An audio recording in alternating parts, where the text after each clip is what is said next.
Hi, my name's David Bruce. So I'm shortly going to be doing another video for the London Symphony Orchestra channel to tie in with a live concert broadcast of Stravinsky's Ebony Concerto, where I'll talk a bit about Stravinsky's relationship to jazz in that piece. I might also look a bit further into Stravinsky and jazz on this channel, but for now I just wanted to talk through some of the harmonic approaches Stravinsky uses in the Ebony Concerto, because it's quite a short piece, but I think it gives a good overview of a few key techniques that Stravinsky used throughout his career. Most of them, to be honest, deal with ways of twisting and manipulating tonal chords and melodies, either by overlaying two different triadic chords, or by creating unusual chords by piling up notes from a diatonic scale. There's been quite a bit of debate over the years as to how Stravinsky goes about creating his harmonies, and no one has yet managed to find a sort of grand unified theory of how it all fits together. What we find instead are a variety of different techniques which seem to get used as the moment requires, and I think Ebony Concerto has some very good examples of most of them. First, let's look at this opening. It's in B-flat major, but if we play it on the piano in the written key of C major, you can see that it uses diatonic notes from the major scale, but many of the chords contain note clusters, a group of notes from the scale all sounding together.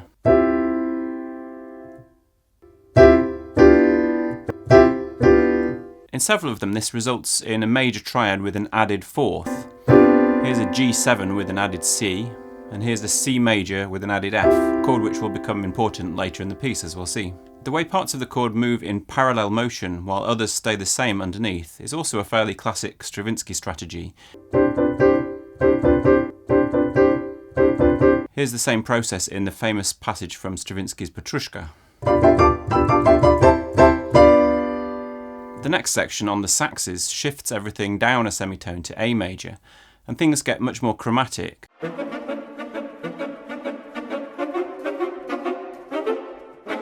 The line to focus on here, I think, is the top line, which slides upwards before eventually leading us back to the B-flat major. Quite often you'll find that Stravinsky will use quite dissonant chords, but the main melodic line itself is quite tonal and easy for the ear to follow. To me, the precise harmony in this passage is probably a bit less important than the voice leading of the upper and lower ends of the chord back to that B-flat major. In fact, when you play the chords on a piano reduction, it's quite hard to work out what's going on harmonically.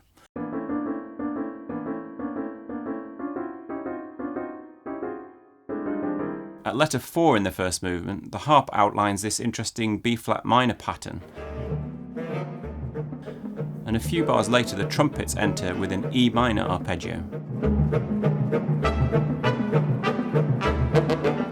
Again, this is another relatively common Stravinsky strategy of using two chords that are an augmented fourth apart. Going back to Petrushka, there's a famous chord in that piece known as the Petrushka chord, which uses two major chords on C and F sharp.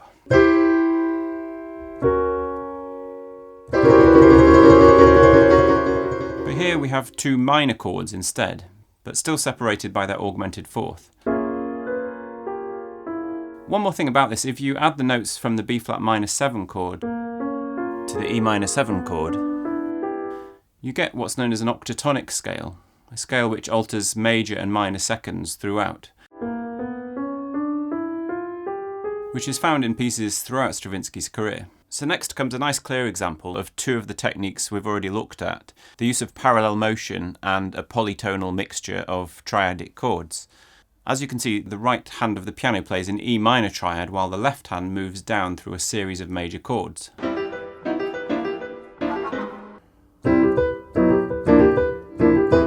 A little later we have this sort of major minor piano moment which sounds a bit like ragtime music. I'll be discussing this bit more in my LSO video, and we'll explore how Stravinsky uses chords that have both major and minor thirds in a minute in the second movement. The whole of this opening section repeats, but it's interesting that just before the recap, you have this section where the clarinet plays a D minor arpeggio over an E flat. Again, quite a Stravinskyan combination.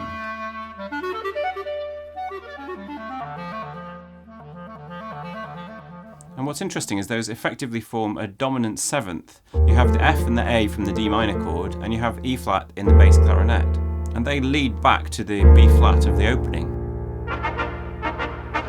So even though it's a very strange sounding kind of dominant seventh, your ear does get led back to the beginning. And we tend to think of Stravinsky as someone who avoids that cliche of the dominant seventh leading back to the tonic. So it's fun to see that that's what's happening here. When it repeats the second time, the whole section from that ragtime piano moment onwards is shifted a fourth lower. So we end the movement back onto the B flat major, creating a rough sonata form feel to the whole movement. Although personally I don't find terms like that particularly useful here. I prefer to take the music on its own terms rather than trying to jam it into some pre-existing idea of a form.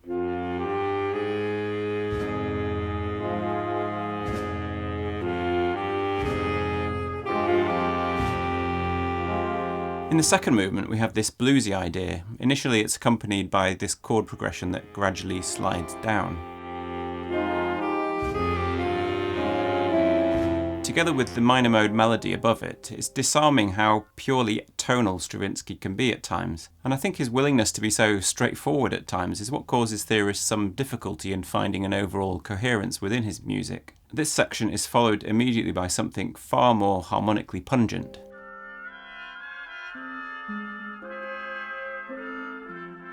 This is another example of a relatively simple upper line with some pretty dissonant chords underneath.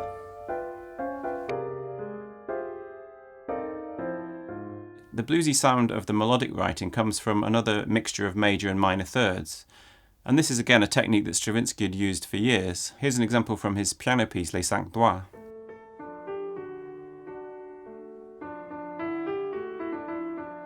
Notice how the clash of the thirds is often very subtle. For example, here it's just at the very end of the phrase. Or here where the minor third is followed by a major third an octave lower in the melody.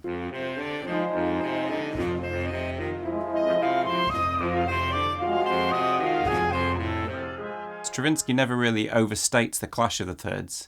He never hammers home the point. It's always kept relatively in the background, not drawing attention to itself, but giving the music a distinctive overall patina. At the end of the movement there's a beautiful moment where the F minor feel is suddenly replaced by gentle F major scales in the clarinet. It's a very touching moment of light at the end of a dark movement.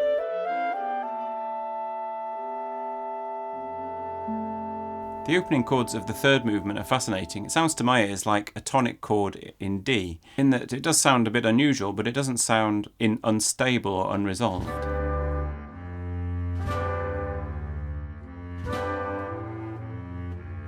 The chord used is actually a G major chord with an added C, so it's one of those chords we heard right at the start of the whole piece. Another way you could think of it is a D13. Whichever way you want to look at it, this chord continues the Stravinsky tradition of building a larger chord by combining different triadic elements. This movement is a set of variations, but it's interesting that it stays so much of the time in the key of D. So for example in 23, the tune we've just heard was in D minor. There's then just a brief jazzy G7 chord. But then the next variation starts up again in D minor, but with a radical change of texture so it still sounds fresh. Rhythmically, this little section is one of the ones I like best in the piece. You get these two different offbeats, one as a triple eighth note in the clarinet solo, and one as a straight eighth note offbeat in the saxophones. So you can hear two different offbeats clashing with each other at the same time. And there's also more major and minor clash. The bass is producing minor thirds while the sax is playing major thirds above. In a way, this texture with the sax chords, the walking bass and the clarinet solo feels like one of the most traditionally jazzy moments in the piece. And finally we return to that chord of a triad with an added fourth. But this time, just like in the second movement, we shift to a major key. We have a D major chord and a C major combined.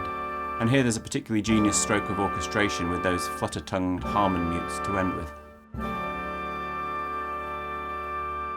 So stay tuned for that video where I'll talk more about the strange relationship between Stravinsky and jazz in this piece. If you enjoy the work I do here on the channel, do please consider joining my patrons over at Patreon. And thanks so much to everyone who's already joined. Please like and subscribe and share with your friends, and I'll see you next time.